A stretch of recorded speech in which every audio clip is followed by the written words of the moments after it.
যাবে দিন থাকবে, পর্যায়ক্রমে আমরা যদি নাও থাকতে পারি, যুবদলের নেতৃবৃন্দ আগামী দিন আমাদের আসনে আসবে এবং তারা তাদের উত্তরসূরি পূর্বসূরি তৈরি করে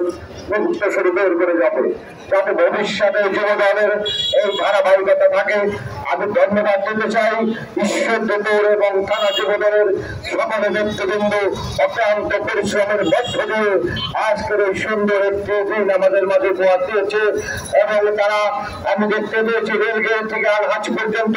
যে বন্যাঢ্য সাজে তারা সেজেছে, যেটা রাত্রে গতকাল রাত্রে আমি ঘুরে ঘুরে দেখেছি। আমি মনে করি আমাদের সকল নেতৃত্বে হাতে যুবদলের নেতৃত্ব আছে ঈশ্বরদীপ উপজেলা বড়, তাই এই সুন্দর সব সেজেছে। আমার দলীয় কার্যালয়ে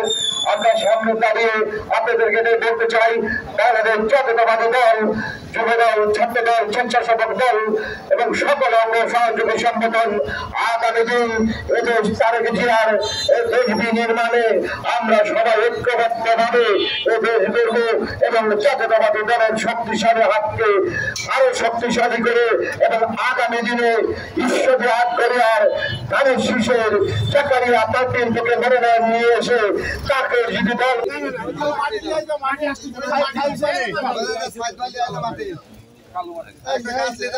লাগা দেবো